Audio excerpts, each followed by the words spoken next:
rentabilidad en periodos cortos de tiempo. Acá la naturaleza del rubro inmobiliario es de largo plazo. Sin embargo, existen alternativas de corto plazo, ¿ya? Y las vamos a evaluar y las vamos a conversar un poquito más adelante para entender un poco a qué nos enfrentamos al momento de invertir en el rubro inmobiliario, ¿cierto? Tenemos hoy día como alternativas de inversión a la hora de elegir una inversión, tenemos un abanico muy amplio. Podemos comprar acciones, podemos comprar índices, podemos comprar bonos, podemos participar del mundo de las criptomonedas o del mundo de los activos reales. Y en general las preguntas que uno se tiene que hacer antes de invertir vienen asociadas a cuál es mi perfil y qué es lo que quiero. Por un lado, todo el mundo quisiera tener grandes utilidades, ¿no es cierto? Pero de la mano de las grandes utilidades vienen las grandes pérdidas. Ambas vienen asociadas a un riesgo alto. Es decir, yo tengo que arriesgar bastante mi capital, si es que quiero tener una rentabilidad alta, y eso implica tener un perfil. No todo el mundo está hecho para invertir en alto riesgo. Sí existen otros mercados, y el mundo inmobiliario es un mercado que nos da esta posibilidad de encontrar un punto de equilibrio entre riesgo y rentabilidad, que nos permita arriesgar menos, pero a la vez tener una rentabilidad razonable por el esfuerzo que estamos haciendo. ¿Cuánto riesgo quiero correr? ¿Existe riesgo en mi capital? ¿O de dónde proviene la fuente de la rentabilidad? Son algunas de las cosas que vamos a ir contestando mientras vayamos avanzando en este webinar, y vamos a aclarar un poquito en qué consiste la inversión en el mundo inmobiliario, ¿ya? Estas 4 claves son y muy sencillas y aplican a cualquier inversión que uno vaya a hacer. Esto es extrapolable a cualquier rubro y por favor los invito a que ustedes se conozcan y lo hagan en el tiempo para definir cómo manejan sus inversiones. Primero es identificar mi perfil, ¿no es cierto? Identificar mi perfil es clave para saber hasta dónde quiero arriesgar, cuánto tiempo voy a invertir, cuánto tiempo quiero participar de este negocio y cómo hacerlo.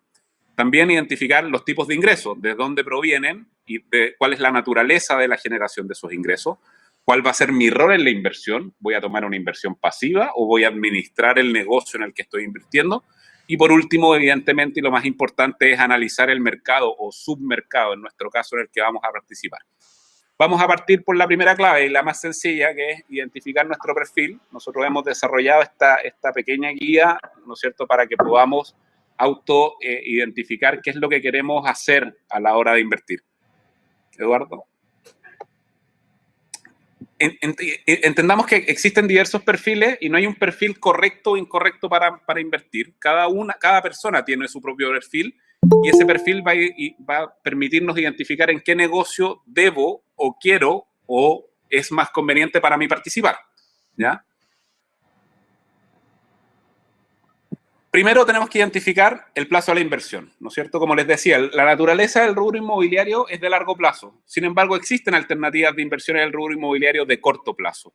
Existen instrumentos financieros que se amarran a activos reales, ya sea mediante una hipoteca o mediante una garantía sobre un activo o sobre un contrato, que nos permiten acceder a inversiones de corto plazo en el mundo inmobiliario. Pero son más bien de corte financiero, fondos mutuos, ¿no es cierto?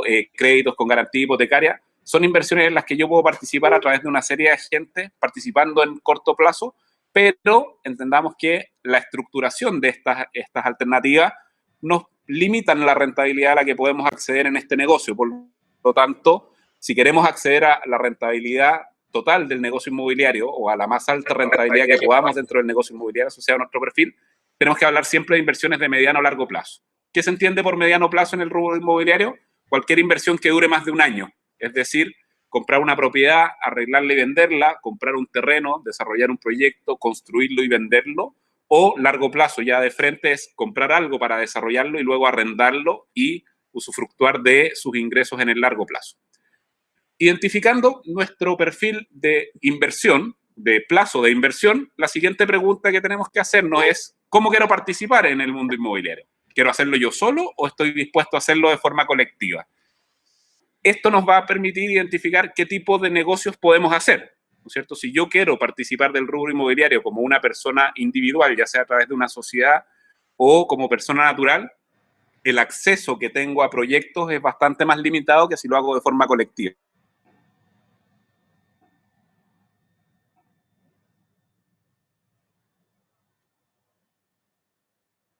Ya sea mediante un fondo mutuo. La entrada para acceder a los proyectos viene dada por el capital. Esa es la principal barrera de entrada que existe en el mundo inmobiliario. Mientras más gente se junte para acumular capital y trabajar de forma colectiva, mayor cantidad y más grandes son los negocios que va a poder hacer.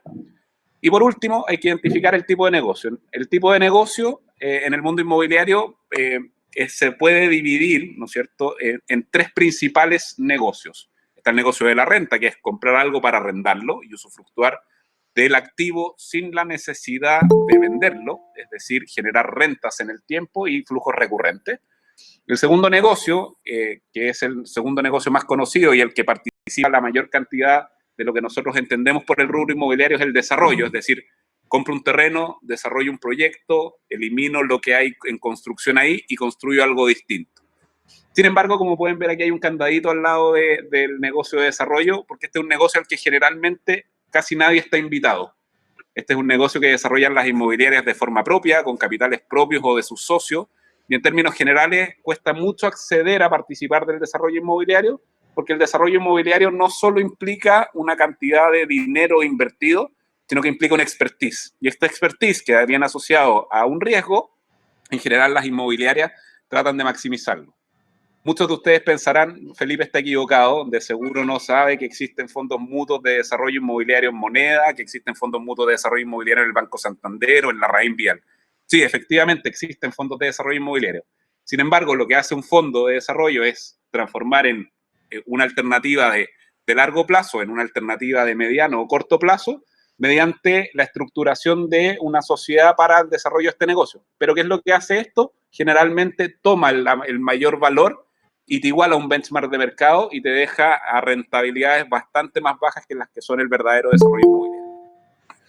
Y por último tenemos el negocio de la plusvalía. El negocio de la plusvalía significa comprar algo porque su valor potencial va a cambiar por el paso del tiempo. Es decir, voy a comprar este terreno, voy a esperar que cambie el plan regulador o voy a esperar que se construya la carretera que está proyectada, voy a esperar que la ciudad crezca y voy a capturar un mayor valor sin la necesidad de hacer absolutamente nada con el activo.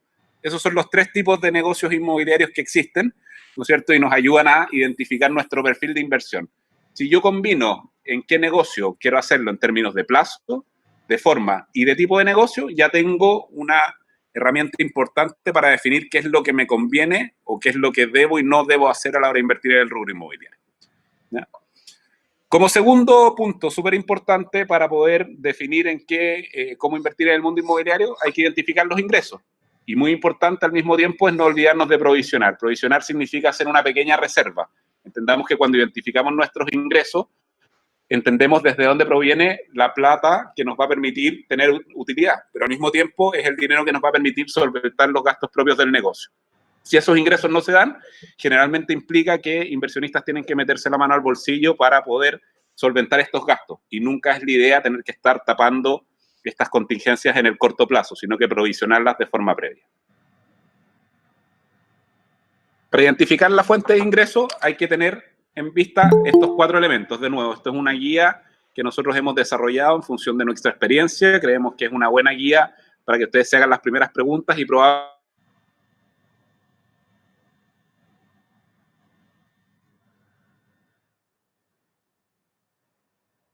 va también al final del webinar cómo ustedes ven el negocio inmobiliario y cómo creen que esto les puede aportar. Para identificar los ingresos, lo primero que hay que entender es la periodicidad del cobro. Es decir, cada cuánto tiempo voy a cobrar plata. Pareciera lógico o evidente cómo funciona el mundo inmobiliario, pero cada negocio inmobiliario funciona de distinta manera. No es lo mismo tener un flujo de cobro mensual, como es el caso de la renta, que tener un flujo de cobro donde yo compro un activo y espero hasta el final para venderlo, como es el caso de la plusvalía. Cada uno implica una fuente de ingresos distinta. Y esa fuente de ingresos es identificable. La fuente viene desde la recurrencia, es decir, un cobro permanente asociado a un activo, como es el caso de la renta, o desde el valor agregado, que es decir, yo construyo algo y lo vendo más caro de lo que me cuesta construir. Y importante también identificar qué tan diversificada es mi fuente de ingresos. Tengo un activo que produce toda la renta desde la mano desde un solo pagador, o son varios los pagadores que van a construir el flujo de mi negocio. Es decir, tengo muchos compradores o uno solo, tengo muchos arrendatarios o uno solo. Y por último, identificar qué tan líquidos son estos ingresos y, como les decíamos al inicio, siempre recordar provisionar para los imprevistos. Los imprevistos siempre ocurren, los arrendatarios no pagan a tiempo, la construcción se demora, sale un poco más caro. Es importante que, ya sea que inviertan de forma individual o colectiva, puedan ver y entiendan cómo están provisionados estos escenarios dentro de la inversión inmobiliaria. ¿Ya? Como tercer punto, Eduardo, por favor, tenemos que elegir nuestro rol, ¿no es cierto? Y este rol viene de la mano de la experiencia y la especialización, ¿no es cierto? Todos entendemos que en función de cuánta experiencia tenemos o qué nivel de especialización hemos logrado, vamos a tener un mejor o un mayor éxito en nuestras inversiones. Y aquí es bastante sencillo. Hay dos alternativas solamente. Eduardo, por favor. Acá nosotros tenemos que elegir nuestro rol. ¿Voy a ser activo en mi negocio o voy a ser pasivo en mi negocio?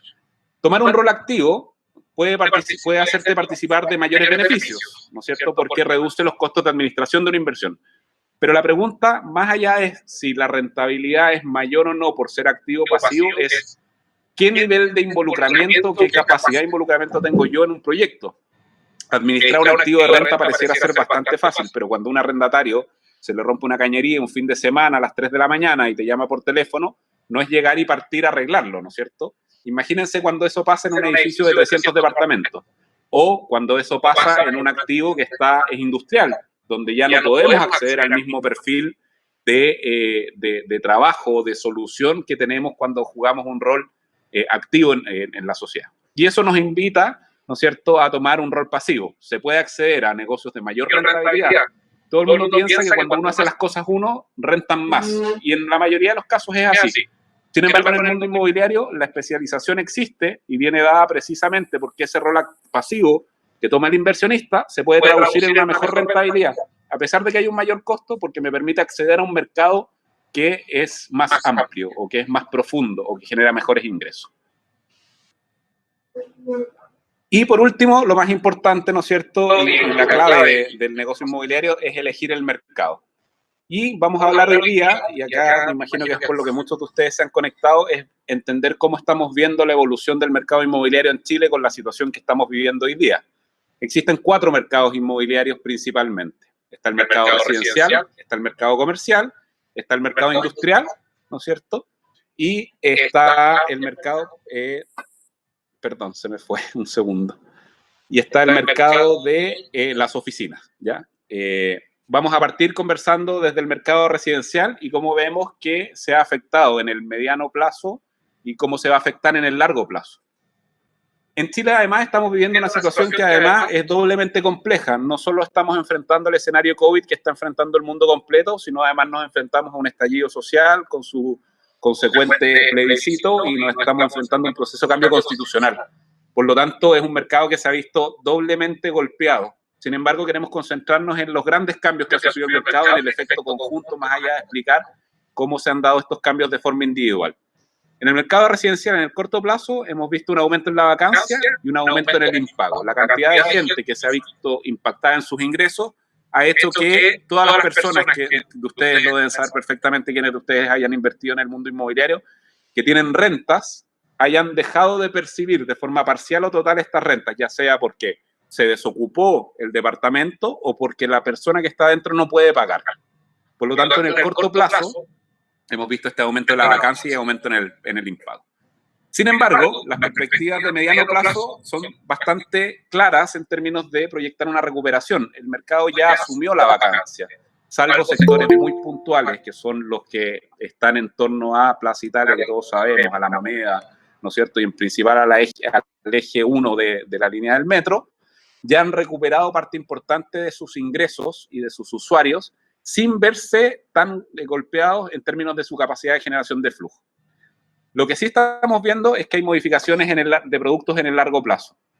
La pandemia nos ha pegado en términos de nuestro trabajo, en términos de nuestra movilidad, en términos de nuestros hábitos de consumo, y han hecho algo que se veía muy de largo plazo, que era el teletrabajo. Hoy día se convirtió en una realidad. Hoy día estamos todos conectados con una cámara, ¿no es cierto? Podemos trabajar y conversar con personas que están en distintas ubicaciones sin ningún problema, pero no todos contamos con el espacio óptimo en nuestras casas o en nuestros departamentos para poder trabajar lo cómodos que nos gustaría con este nuevo escenario. Este nuevo escenario es muy probable que se quede parcialmente y se esfuercen, vamos a verlo más adelante en el mercado de oficina.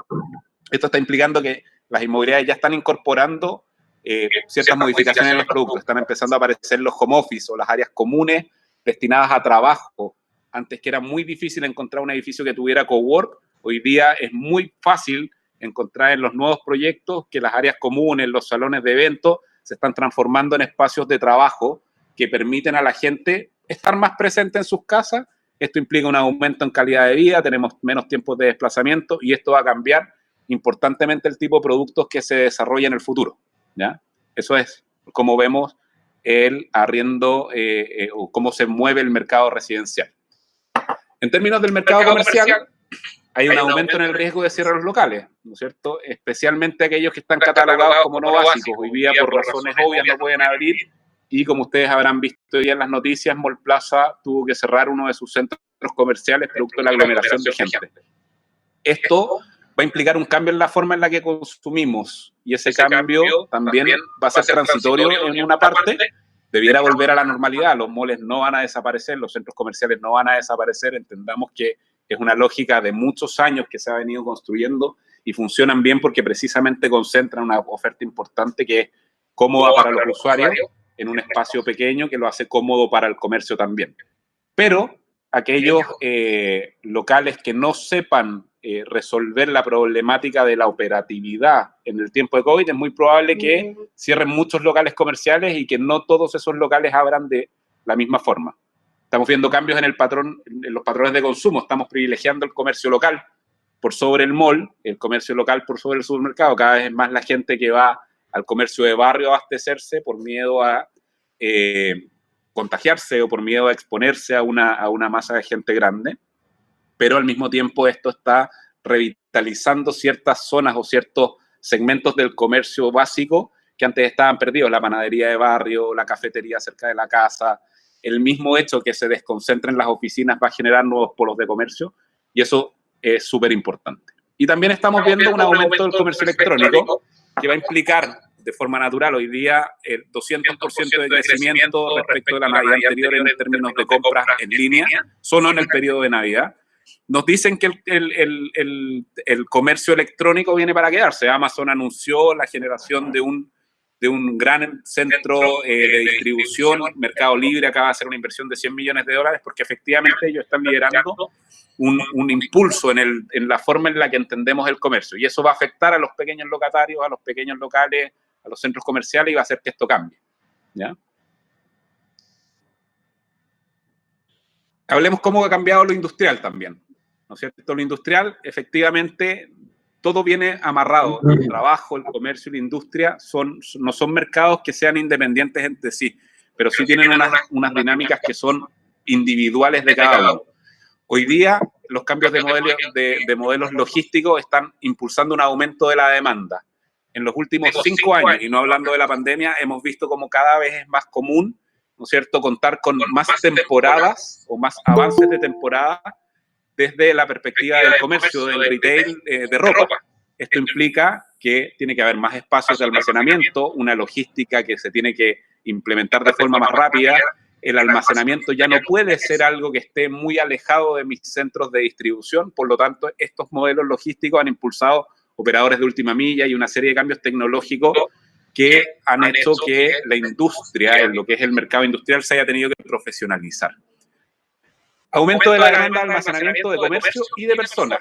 Departamentos cada vez más chicos, locales comerciales cada vez más chicos y más eficientes, impulsan a que la gente guarde o almacene sus cosas en lugares específicos. La aparición de las mini bodegas, espacios flexibles de almacenamiento donde yo puedo arrendar incluso metros cúbicos por hora, ¿no es cierto? Son drivers que están impulsando a esta industria a una profesionalización que la hace bastante interesante de tener en cuenta.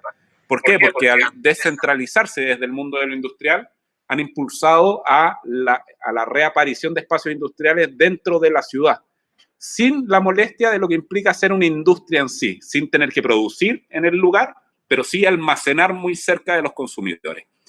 Y esto impulsa necesidades de soluciones de automatización. Mientras más automático, mientras más fácil salgan estos productos, estos espacios mayor valor generan. Invertir en industrial hoy día es una muy, muy buena idea, ya sea lo hagan en Santiago o lo hagan en regiones donde haya una alta concentración de demanda.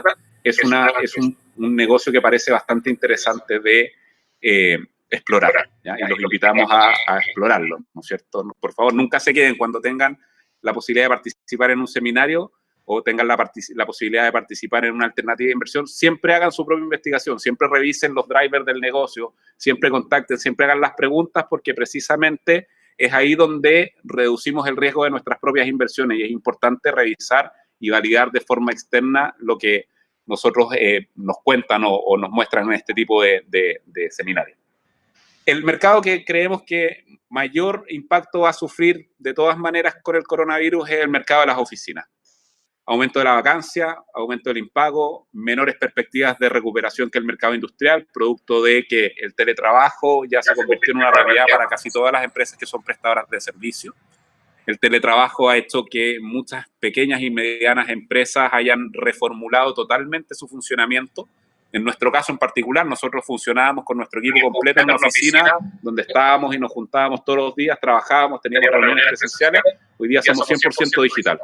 No tenemos una oficina física donde nos tenemos que juntar cada uno, sino que tenemos un espacio específico para cada una de las personas que trabaja con nosotros y un lugar donde sí podemos juntarnos. No van a desaparecer las oficinas, los edificios no se van a vaciar a cero, pero la frecuencia con la que nos vamos a juntar va a cambiar significativamente.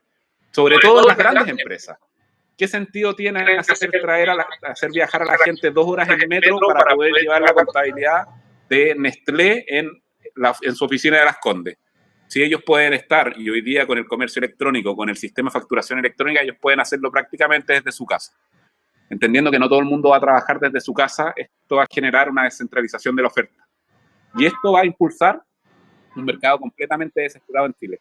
La mayoría de los países tiene un polo de oficinas en su propia, por cada comuna. Santiago concentra el 90% de la oferta de oficinas en Las Condes, Vitacura, Santiago y Providencia. Y 80% de esas oficinas ya están en Las Condes.